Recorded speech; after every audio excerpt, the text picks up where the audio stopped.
আমি বিষয়টা আমি অতটা বলছি না, লক্ষ্য করে দেখা যায়। ও বাপজির, আমি আপনাকে বলছিলাম, আমি একটা হুজুরের বক্তব্য শুনছিলাম। উনি বক্তব্য পাকিস্তানের হুজুর, উনি হিন্দিতে উর্দুতে বক্তব্য করে।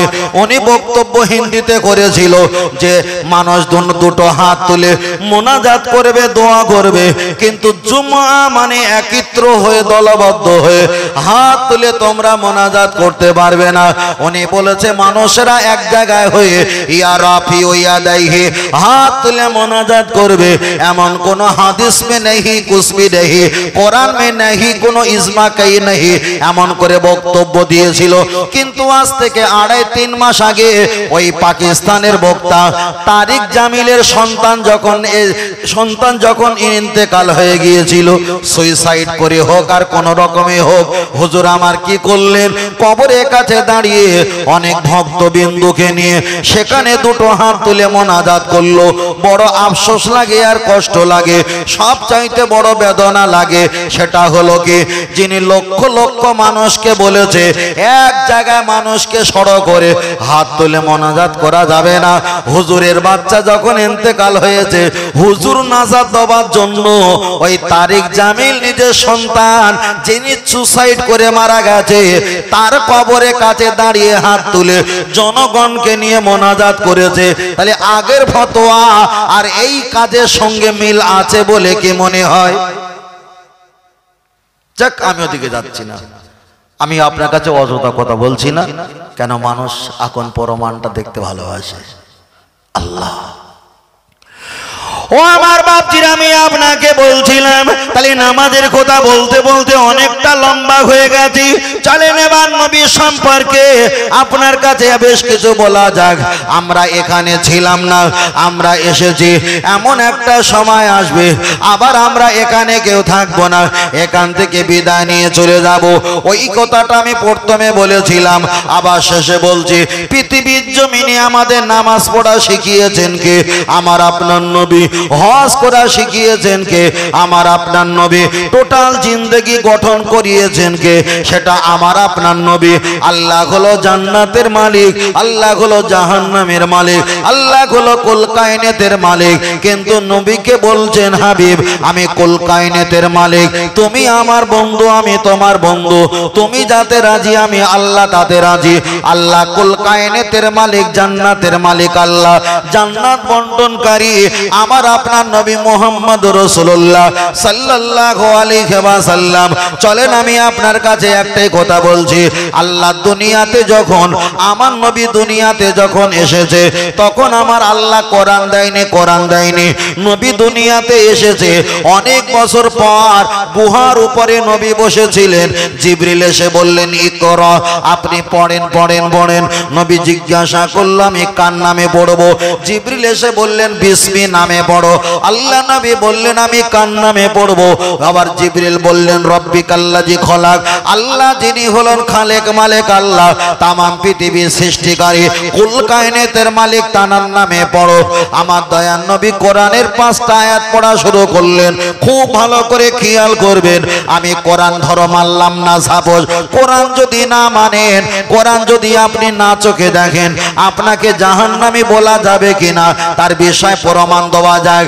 নবী পাহাড়ের উপরে ছিল, আমার আল্লাহর কোরআন নাজিল করেছে প্রথমে 5টা আয়াত, জিবরিল কোরআনটা নিয়ে এসেছে, দয়ার নবী দুনিয়ার জমিনে তশরিফ এনেছেন, আর গুহায় কোরআন নাজিল হচ্ছে। এর মাঝখানে অনেক বছর কেটে গেছে।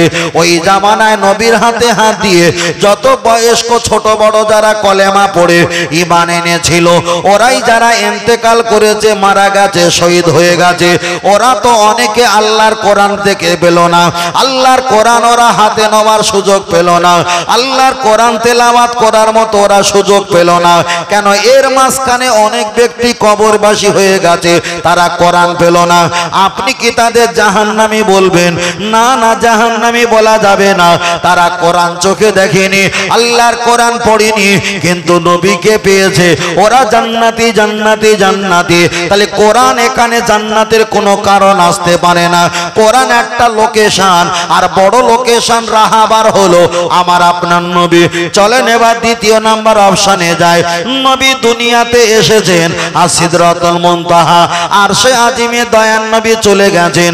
আমার আল্লাহ 5 ওয়াক্ত নামাজ আমার নবীকে দিয়েছেন, সেটা ছিল 50 ওয়াক্ত, অতটা আমি বলছি না, প্রয়োজনটা বলছি।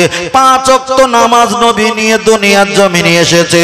নবী দুনিয়াতে তশরিফ আনলেন আর মেরাজ থেকে দুনিয়াতে আসলেন। এর মাঝখানে অনেক বছর কেটে গেছে। যারা নবীর হাতে কলেমা পড়ল, নবীর হাতে কলেমা পড়ার বিনিময় ওরা অনেকে কবরবাসী হয়ে গেছে। একদিকে তারা কোরআন পেল না, অপর দিকে তারা নামাজ পেল না। আপনি কি তাদের কাফের বলবেন? আপনি কি তাদের জাহান্নামী বলবেন? না না, জাহান্নামী বলা যাবে না। আল্লাহ নবী বলেছেন, আমি গোলাম আনা খাতামুন নবিয়িনা লা নবিয়্যা বাদি, আমি গোলাম শেষ নবী, আমার পরে আর কোনো নবী নাই। তবে আমার হাতে যারা হাত দিয়ে কলেমা পড়েছে আমার আল্লাহ তাদেরকে জাহান্নামে দেবে না। চলেন একটা হাদিস শরীফ পড়া যাক। নবী আমার বললেন, লা তাসুমুন নার, ওই ব্যক্তি জীবনে জাহান্নামে যাবে না। মান রাআনি, যারা নবীর হাতে হাত দিয়ে কলেমা পড়েছে ওরা কোশ্চিনকালে জাহান্নামে যাবে না, যাবে না। তাহলে নবী নামাজ নিয়ে আসার আগে, কোরআন নিয়ে আসার আগে, ওই জামানায় যারা ইন্তেকাল করেছে নবীর হাতে হাত দিয়ে, কোরআন পেল না, নামাজ পেল না, শুধু পেয়েছে নবী, ওরা জান্নাতি জান্নাতি। কিন্তু সমাজের দিকে তাকিয়ে দেখো, সমাজের দিকে কোরআন পেয়েছে, নামাজ পেয়েছে, কিন্তু নবীকে এরা পেল না, এরাই তো হবে জাহান্নামী। তাহলে প্রথম জামানায় কোরআন পাইনি, নামাজ পাইনি, নবীকে পেয়ে জান্নাতি। আর সেই জামানায় কোরআন পেয়েছে, নামাজ পেয়েছে, নবী পেয়ে নবীকে সরিয়ে দেওয়ার কারণে আমার আল্লাহ এদেরকে জাহান্নামী দেবে। যদি বলেন কেন নবীকে আমরা যদি একটু দূরে সরিয়ে রাখি আল্লাহ কি জাহান্নামে দেবে? চলেন একটা দলিল দেওয়া যাক। তামাম হাওড়া, হুগলি, মেদিনীপুর, 24 পরগনা, পুরুলিয়া, বাঁকুড়া, দিনাজপুর, আহমেদাবাদ, গুজরাট, নাগপুর, কানপুর, শিলচর, গুয়াহাটি, পাকিস্তান, বাংলাদেশ, তামাম পৃথিবীতে, সৌদি আরবে যারা কাদিয়ানি আছে, কাদিয়ানিরা হলো কাফের। কাদিয়ানিরা নামাজ পড়ে, কাদিয়ানিরা কোরআন পড়ে, কাদিয়ানিরা রোজা রাখে, কাদিয়ানিরা জিকির করে, কিন্তু কাদিয়ানিরা জাহান্নামী হবে একটাই কারণ, আল্লাহ নবী বলেছেন, আনা খাতামুন নবিয়িনা লা নবিয়্যা বাদি, আমি গোলাম শেষ নবী, আমার পরে আর কোনো নবী আসবে না। কেউ যদি আল্লাহ নবীকে বাদ দিয়ে কোনো একটা ব্যক্তিকে যদি নবী বলে স্বীকার করে, ওই ব্যক্তিটা বেঈমান আর কাফের হয়ে যাবে। আপনার নবীর নাম মুহাম্মদ সাল্লাল্লাহু আলাইহি ওয়াসাল্লাম, আমাদের প্রত্যেকের নবীর নাম মুহাম্মদ সাল্লাল্লাহু আলাইহি ওয়াসাল্লাম। আর কোন নবী আসবে না, আসবে না, আসবে না। কিন্তু গোলাম আহমদ কাদিয়ানি ওরা আল্লাহকে মেনেছে, ওরা কোরআনকে মেনেছে, কাবাকে মেনেছে, পরকাল, দুনিয়া, পরজগৎ সব মেনেছে। আল্লাহ নবীকে হটিয়ে দিয়ে গোলাম আহমদ কাদিয়ানি মির্জা একটা মাওলানা, তাকে নবীর জায়গায় বসিয়ে ওরা বেঈমান আর কাফের হয়ে গেছে। তাহলে কাদিয়ানিরা নামাজ পড়লো, রোজা রাখলো, হজ করলো, যাকাত দিল, আল্লাহর কোরআন পড়লো, দাড়ি রাখলো, মাথায় টুপি দিল, নবীকে সরানোর কারণে আল্লাহ যদি তাকে কাফের ফতোয়া দিয়ে জাহান্নামে যদি পাঠিয়ে দেয়, ও হুজুর মাওলানা, তোমার কাছে কোরআন আছে, তোমার কাছে নামাজ আছে, তোমার কাছে যদি নবী নাকে একটু সরিয়ে দাও, ঠেলে সরিয়ে দাও, গোলাম আহমদ আর তোমার পার্থক্য আছে কি বলে মনে হয়? পার্থক্য নেই। খুব ভালো করে দেখবে, ঈমান জিনিসটা না ভাই, জামা সাদা রং না, ঈমান জিনিসটা পাগড়ি নয়, ঈমান জিনিসটা নামাজ নয়, ঈমান জিনিসটা রোজা নয়। এগুলো কি জানেন? এগুলো হলো একটা শাকসজ্জা, নামাজগুলো হলো পানি, ঈমানটা হলো পাত্র। লেখাপড়া করেছেন, কোয়ালিফিকেশন আছে, সিস্টেমগুলো জানেন, কিন্তু সেন্টার গভর্নমেন্ট যতক্ষণ না পর্যন্ত তোমাকে কোনো কামরা না দিচ্ছে, তোমার ওই লেখাপড়া প্রকাশ বহির প্রকাশ করার যোগ্যতা আপনার থাকবে। তা মুহাম্মদ সাল্লাল্লাহু আলাইহি ওয়াসাল্লাম হলো একটা শ্রেষ্ঠ জায়গা, যাই করো তাই করো, কিন্তু সব ওনার কাছে গিয়ে করতে হবে, ওনাকে নিয়ে করতে হবে। বহির্প্রকাশ বাইরে গিয়ে করবে, ওনার ছড়িয়ে দেবে, ওনাকে যদি সরিয়ে দাও, রসুল বলছে মান আতানি, কেউ যদি আমাকে ইত্তেবা করে ফাকাদ আতাল্লাহ, আমার আল্লাহর ইত্তেবা করা হয়ে যায়। মান আসানি, কেউ যদি আমাকে সরিয়ে দেয় ফাকাদ আসাল্লাহ, আমার আল্লাহ তাকে সরিয়ে দেয়। যেমন নবী আদম আলাইহিস সালাম আল্লাহকে ডেকেছিল 350 বছর, ডাকার পরেও আমার আল্লাহ তার দিকে রহমতের নজরে তাকায়নি। যেই নবী মুহাম্মদ সাল্লাল্লাহু আলাইহি ওয়াসাল্লামের নাম নিয়ে ডেকেছেন, আমার আল্লাহ তার প্রতি রহমতের নজর দিকে তাকিয়ে কান্নাকাটি মাফ করে দিয়েছে। তাহলে হাজার ইবাদত কলিভিশন ছিল, মুহাম্মদ সাল্লাল্লাহু আলাইহি ওয়াসাল্লামের ইত্তেবা না থাকার কারণে কলিভিশন হাজার সার্টিফিকেট গ্রহণযোগ্য হয়। এটা তাকবীর, নারে তাকবীর। আর এটা সকলে বলি নারে তাকবীর। আহলে সুন্নাত ওয়াল জামাত সিলসিলা হক ফুরফুরা শরীফ, নারে তাকবীর। আমি প্রথম থেকে এই পর্যন্ত অযথা কিছু বলিনি। হয়তো যদি কেউ ভুল বুঝে থাকে, হুজুর আপনি অযথা বলেছেন, তাহলে আমি আপনার কাছে আর একটা ছোট করে কথা বলছি। আল্লাহ নবী রাস্তা দিয়ে যাচ্ছেন, আর একজন বেদিন এসে বলছে, এ কচি, ওই ছেলেটা কে চেনো? ভালো করে শোনেন, হাদিসটা বাইহাকিতে এসছে। তখন ওই কাফেরের ছেলেদেরকে জিজ্ঞেস করছে, বলছে, বলো ছেলেরা, ওই যে বাচ্চাটা যাচ্ছে কে চেনো? বলছে কে? কাফের। বলছে না চিনি না। কে উনি? বলছে উনি হলো মুহাম্মদ, খুব ভালো ছেলে, ওনার বাপ ভালো, মা ভালো, ওনার পরিবার ভালো, ছেলেটা কত সুন্দর ভাষা, শান্তশিষ্ট। ভালো বলেছে না খারাপ বলেছে? ঠিক 13 দিন হয়নি, হাদিস শরীফে 13 দিন হয়নি। 13 দিন পরে যখন রাসূলুল্লাহ ফের ওই রাস্তা দিয়ে যাচ্ছিল, বলছে মান ক্বালা লা ইলাহা ইল্লাল্লাহ ফাদাখালাল জান্নাহ, আল্লাহকে মেনেছো সব ঠিক আছে, তাই মুহাম্মদ আমাকে নই বলে মানো। তখন যে জবান দিয়ে বলেছিল বাপ ভালো, মা ভালো, চাচা ভালো, পরিবার ভালো, ওই জবান দিয়ে বলছে, বলে মুহাম্মদ তোমার রক্তের দোষ আছে। কতটা মাথায় গেছে? তাহলে এতক্ষণ নামাজের কথা যখন বলবো হুজুর ভালো, যাকাতের কথা বলবো হুজুর ভালো, তাসবির কথা বলবো হুজুর ভালো, আমলের কথা বলবো হুজুর ভালো, আর যেই নবীর মানার কথা বলবো তখন বলবো হুজুর এবার গাছ জোয়ারি কথা বলছে। তাহলে ওই কাফের আর এই মুনাফিকের পার্থক্য আছে?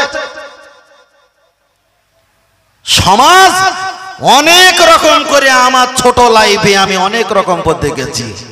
শুধু একটাবার হাদিসটা রাগ হয়ে গেলে মাঝে মাঝে পড়ি, লা ইয়াবকা মিনাল ইসলামি ইল্লা ইসমু, পৃথিবীতে ইসলাম থাকবে, ঈমান থাকবে না। মনে মনে পড়ি আর রাগটা মিটাই, এটাই ছাড়া কোনো লাইন নেই। আল্লাহ চলেন আমি আপনাকে বোঝাতে চেয়েছি, লক্ষ্য করে দেখা যায়, আপনি যদি বলেন আল্লাহকে মানবো, আল্লাহকে মানলে জান্নাত পাওয়া যাবে, আল্লাহর কসম করে বলি, আল্লাহর কসম একবার নয়, দুইবার নয়, 3 বার করে আল্লাহর কসম করে বলেছি। হাদিস শরীফে এসেছে, কেউ যদি মিথ্যা কসম করে ওই ব্যক্তিকে 10টা ফকির খাওয়াতে হবে, না পারলে 10টা বস্ত্রহীনকে বস্ত্র দিতে হবে, না যদি কসমের কাফারা আদায় করে ওই ব্যক্তিকে 10টা রোজা রাখতে হবে। আমি আপনার কাছে 3টে কসম করে বলছি, আল্লাহ কোরআনে বলেছেন আল আসর, আমি আসরের কসম করে বলছি, ইন্নাল ইনসানা লাফি খুস, পৃথিবীর সমস্ত বান্দা বান্দি এরা ক্ষতিগ্রস্তর ভিতরে। আল্লাহর কোরআন পরে বললেন ইল্লাল্লাযিনা আমানু, যারা ঈমান এনেছে, যারা ঈমান এনেছে, যারা সবর করেছে, ধৈর্য ধারণ করেছে, ওরাই ব্যতীত, ওরাই ব্যতীত, ওরাই ব্যতীত।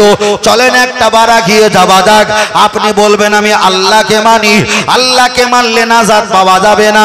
তার একটা প্রমাণ হলো ইবলিস আল্লাহকে মানতেন না, মানতেন না? মানতেন তো বাবু, মানতেন। ইবলিস আল্লাহকে মানতেন, আল্লাহর ইবাদত গুজারি করতেন, ওয়াসজুদু লিল্লাহ, সময় পেলে তিনি সেজদা দিতেন। তাম পৃথিবীর জমিনে সেজদা আর সেজদা, আর কাওমার রাকিন, আল্লাহর নামে তিনি রুকু করতেন। এমনকি ফেরেশতাদের শিক্ষক ছিল, জান্নাত জাহান্নাম পরকাল ফেরেশতার বিশ্বাস ছিল, আল্লাহকে মেনেছে। আমার আল্লাহ যখন বলেছেন নবী আদমকে একটু সেজদা দিয়ে মান্যতা দাও, ইবলিস তখন কিন্তু কিন্তু মাথা ঘুরিয়ে নিয়েছে। তাহলে আল্লাহর নামে এত বছর সেজদা, এত বছর রুকু, এত ফেরেশতাদের শিক্ষক, এত জান্নাত জাহান্নামের আশা আর ভয়, নবী আদমকে ভালোবাসাটা না দিয়ে মুখ ঘুরিয়ে নেবার কারণে আল্লাহ মানা আর ইবাদত করা বিফল হয়েছে না হয়নি? এই জামানায় যারা নামাজের ভাব দেখায়, রোজার ভাব দেখায়, বড় জ্ঞানী ভাব দেখায়, আপনি নামাজের ওয়াজ করবেন ভালো, রোজার ওয়াজ করবেন ভালো, যাকাতের ওয়াজ করবেন ভালো, আর যেই নবীকে মানতে বলবেন ঠিক ইবলিসের মতো সুরসুর করে পালিয়ে যাবে। তাহলে ইবলিসের বংশ আজই পর্যন্ত পৃথিবীতে বিরাজমান, এটাই তার প্রমাণ। চলেন আমি আপনাকে বোঝাতে চেয়েছি, লক্ষ্য করে দেখা যায় আল্লাহ না দেখা যায় আল্লাহকে মানলে যদি জান্নাত পাওয়া যেত, তাহলে ইবলিস সর্বপ্রথম আমাদের আগে মনে জান্নাতে যেত।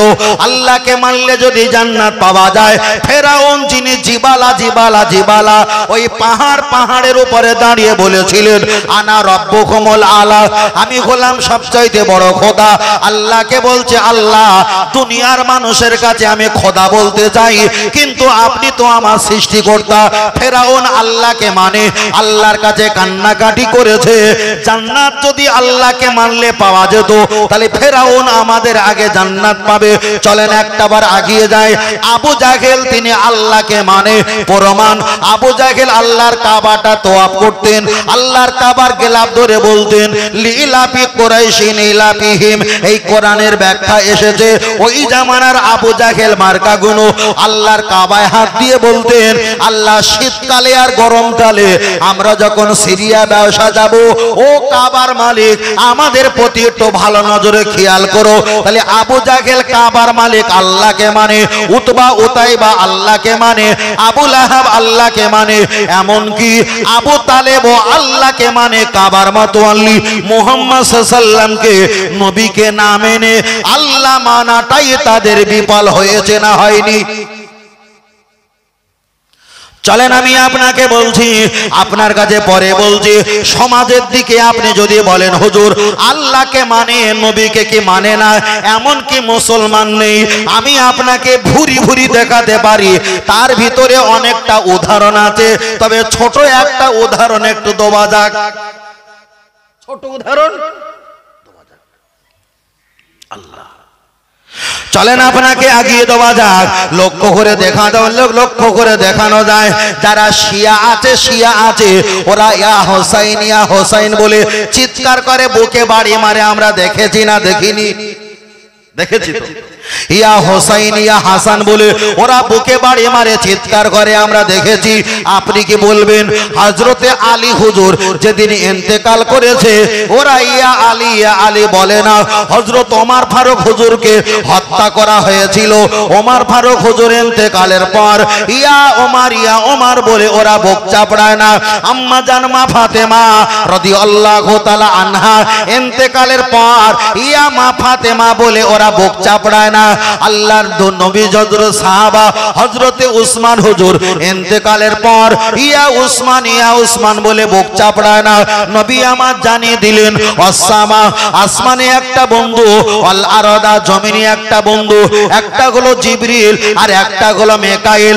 আল্লাহ নবী পরে বললেন লিকুল্লি নাবিয়িন রাফিকুন ফিল জান্নাতি আর রাফিকুন ফিল জান্নাতি আবু বকর সিদ্দিক। আর দুনিয়াতে একটা বন্ধু, সেটাই হলো আবু বকর, সেটাই হলো আবু বকর আর ওমর। জান্নাতের ভিতরে একটা বন্ধু, সেটাই হলো আবু বকর। আল্লাহ নবী পরে বলেছেন লা উজিনা ঈমানুহু লা যাদা ঈমানু আবু বকরের। তাম পৃথিবীর ঈমান আমলটা নিয়ে একটা পাল্লা যদি চাপিয়ে দেওয়া হয়, আবু বকরের ঈমান আমলটা পৃথিবীর ব্যক্তির অপেক্ষায় ভারী হয়ে যাবে। জোরে বলেন সুবহানাল্লাহ।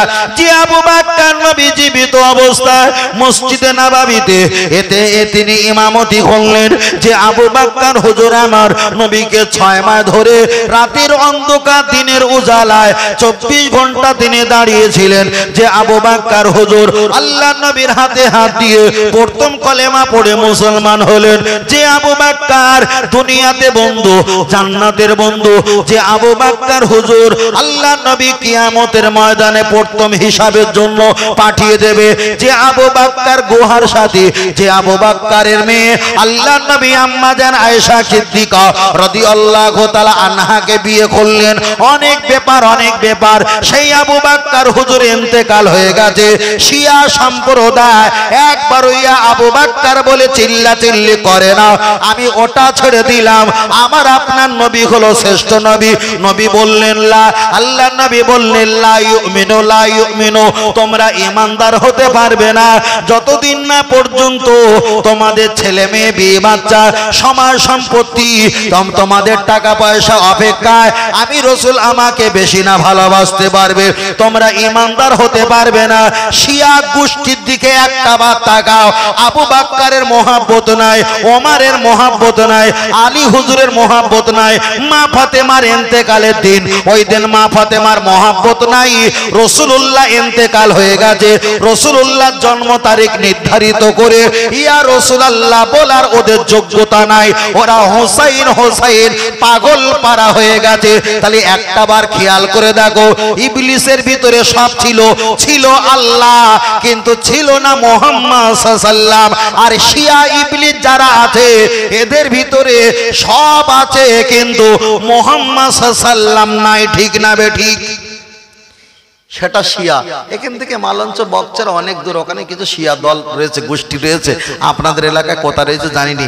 এখন আমাদের দলের মাঝখানে কিছু শিয়া ধরে ফেলবো, কিছু শিয়া ধরি চলেন। আমাদের মানে বহু বছর, মানে আমাদের আশেপাশে এলাকায় আছে, ধরে ফেলছি। दाहिने बाएं सलाम फिर कर, दोनों हाथ उठाकर दुआ मांगी, हाथ बहुत ज्यादा ना उठा यानी कंधों से ऊंचे ना करो।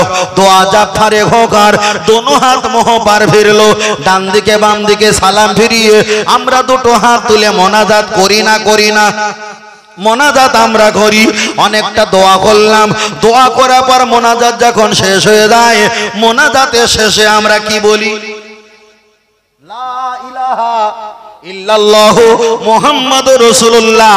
আবার কেউ মোনাজাতের শেষে কি বলে? বিরহমাতিকা ইয়া আরহামার রাহিমিন। আবার কেউ মোনাজাতের শেষে বলে আলহামদুলিল্লাহি রাব্বিল আলামিন। আবার কেউ মোনাজাতের শেষে বলে লা ইলাহা ইল্লাল্লাহ বলে ঠেলে ওঠে। মুহাম্মাদুর রাসূলুল্লাহ বলার সময় কারেন্ট চলে যায়। এরকম হয় না? হয় না? আমি যতটা উপলব্ধি করেছি আমি ততটাই বলছি। আল্লাহু আকবার। আল্লাহ। চলেন একটা বার এগিয়ে যাওয়া যাক। যে হুজুর, যে বক্তা আলেম আর যে নামাজি, উনি মোনাজাতের শেষে কলেমা পড়তে পারে নাও পড়তে পারে, আলহামদুলিল্লাহ বলতে পারে নাও বলতে পারে, এটা ভিন্ন বিষয়। কিন্তু আমি বোঝাতে চেয়েছি সবচাইতে বড় ইমাম হুজুর এখন নামাজ পড়লো, নামাজ হলো সবচাইতে বড় ইবাদত। হুজুর নামাজের ভিতরে আল্লাহর কোরআন পড়লো, কোরআন পড়াটা হলো সবচাইতে বড় তেলাওয়াত। হুজুর বড় ইবাদত করেছে, কোনো সমস্যা হলো না। বড় কোরআন তেলাওয়াত করেছে, কোনো সমস্যা হলো না। সমস্যাটা এক জায়গায়। আল্লাহর নবীকে যদি জিজ্ঞাসা করি ইয়া রাসূলুল্লাহ, একটা ইমাম সাহেব রাহমাতিকা বলে মোনাজাত খতম করলো, আর একটা ইমাম সাহেব আলহামদুলিল্লাহ বলে মোনাজাত খতম করলো, আর একটা ইমাম সাহেব কলেমা শরীফ পড়ে মোনাজাতটা শেষ করলো। কোন তাসবিহ? তো সবই তাসবিহ আল্লাহর, তবে কোন তাসবিহটা বড়? আল্লাহর নবী বলেছেন আফদালুজ জিকরি জিকরি লা ইলাহা ইল্লাল্লাহু মুহাম্মাদুর রাসূলুল্লাহ সাল্লাল্লাহু আলাইহি ওয়াসাল্লাম। পৃথিবীতে যত আল্লাহ তসবিহ জিকির আছে, সব চাইতে বড় জিকির তসবিহ হলো তোমার নবীর নামে কলেমা। তাহলে এলাকায় ইবলিস গুলো চিনে নাও। 40-50টা বছর হয়ে গেছে বেরহমাতিকা পড়লো, আর বড় ইবাদত নামাজ নিল, বড় তেলাওয়াত কোরআন নিল, আর বেরহমাতিকা পড়েছে মুহাম্মাদুর রাসূলুল্লাহ বলার ভয়েতে লা ইলাহা ইল্লাল্লাহ বলে মোনাজাত শেষ করলো। আলহামদুলিল্লাহি রাব্বিল আলামিন বলে মোনাজাতটা শেষ করলো। হুজুরকে একটা বার জিজ্ঞাসা করো, হুজুর সাহেব ফতোয়া দেবে সবচাইতে বড় তেলাওয়াত কি? উনি বলবে কোরআন। সবচাইতে বড় ইবাদত কি? উনি জবান দিয়ে বলবে নামাজ। হুজুর সবচাইতে বড় জিকির কি? উনি বলবে কলেমা শরীফ। তাহলে বড় নামাজটা করলে, বড় তেলাওয়াতটা নিলে, বড় জিকিরটা কেন বাদ দিলে? বাদ দেবার কারণ হলো একটা, ওই জিকিরের ভিতরে মুহাম্মাদের নাম জড়িয়ে লুকিয়ে আছে। তাহলে সমাজে ইবলিস যদি দেখতে হয়, ইবলিস তো আমরা হয়তো চোখে পাবো না, এলাকায় নামাজ নামিও কিছু ইবলিস মার্কা তো পাওয়া যাবে। এবার যদি বলেন হুজুর আমি আগে বলেছি কলেমা শরীফ আপনি ওখানে পড়তে পারেন, বেরাহমা থেকে পড়তে পারেন, মোনাজাত করতে করেন আর নাই করেন ওটা ভিন্ন কথা। তাহলে 40টা বছর তুমি এতটা বেরাহমা থেকে করলে, তাই একটা বছর কলেমা শরীফ হলো না কেন? আর যদি বা কলেমা শরীফ হয়, লা ইলাহা ইল্লাল্লাহ বলে ঠেলে উঠেছো, মুহাম্মদুর রাসূলুল্লাহ বলার সময় কারেন্টটা চলে যাবে কেন? সমস্যা এটা। ইবলিস পাওয়া যাবে না কে বলেছে? 2-5 মিনিট গল্প করতে দাও, ওই ইবলিস আসে কিনা পুরো নাড়ির ভিতর দিয়ে একদম বলের মতো গুড়ি গুড়ি সব বার করে দেওয়া, একদম পুরো প্রমাণ করে দেওয়া যাবে। ফের হাদিসটা পড়ি, লা ইয়াবকা মিনাল ইসলামি ইল্লা ইসমু, পৃথিবীতে ইসলাম থাকবে, বলেন বলেন, ঈমান থাকবে না। ও আমার সোনা মানিকেরা, চলেন একটা বার আগিয়ে যাওয়া যাক। লক্ষ্য করে দেখা যায় নবীর কথা বলতে বলতে অনেকটা লম্বা করে ফেলেছি। চলেন একটা বার আগিয়ে যাওয়া যাক। একদিকে নবীর প্রশংসা করছিলাম, আর একদিকে নবীর প্রশংসা করতে করতে বেশ কিছু দূর পর্যন্ত চলে এসেছি। চলেন একটা বার শেষ পর্যায়ে চলে যাই। আমরা একদিন কবরবাসী হয়ে যাব। কবরে যদি আমরা চলে যাই, কেউ বলেছেন খমসা, কেউ বলেছেন রুবা, কেউ বলেছেন 5টা সওয়াল করবে, কেউ বলেছেন 4টে সওয়াল করবে, আবার কেউ বলেছেন 3টে সওয়াল করবে। তবে মশহুর মত হলো, বিখ্যাত মত হলো, বেশি মত হলো 3টে প্রশ্ন করবে। আমি 3টে ধরে নিলাম। কবরে কোন ব্যক্তি যদি চলে যায়, প্রথমে প্রশ্ন করবে কি, মা রব্বুকা, তোমার রব কে? আপনি কি বলবেন? আপনি বলবেন আমার রব হলো আল্লাহ। আল্লাহ শপথ করে একবার নয়, 2বার নয়, 3বার করে বলছি, আল্লাহ শপথ করে বলছি। কবরে যদি আপনি আল্লাহকে আল্লাহ বলে একটা বার জবাব দাও, আল্লাহ আপনাকে নাজাত দেবে না, দেবে না। কেন? আল্লাহকে আল্লাহ বলে যদি এখানে জবাব দেওয়া হয়, আল্লাহ যদি তোমাকে নাজাত দেয়, তাহলে তোমার 14 পুরুষের আগে ইবলিস তো আল্লাহকে আল্লাহ বলে সেজদা দিয়েছিল, তাহলে ইবলিসকেও জান্নাত দেওয়া। যারা বলছে বেরাহমত থেকে পড়ে শেষ করে দে, ওই পেঁচিয়ে আছে যে নামটা, নাম নেওয়ার দরকার নেই, তাদের এখানে একটা এলাবতিক মার। আমার কথা বুঝতে পারছেন দাদু ভাই? আল্লাহ আল্লাহ আল্লাহ। আপনাদের এলাকায় বস্তি কম নাকি? সব মানুষের বসবাস কম নাকি? বসবাস আহা, ব্যবসা বাণিজ্যের মানুষ তো যাই হোক, সে যাক। মাঝে মাঝে টাকাওয়ালা ব্যক্তি এমন টুপি পরে, মৌমাছির ফোন নাম্বার থাকলে ফোন করতাম যে পারি সে টুপিতে বস, কেতনা রস আর মধু পাবি। আর বাড়ি পর্দা দেওয়া আছে এত দামি, যা সচরাচর কোনো মহিলারা কিনে পড়ার মতো ক্ষমতা নেই। আল্লাহ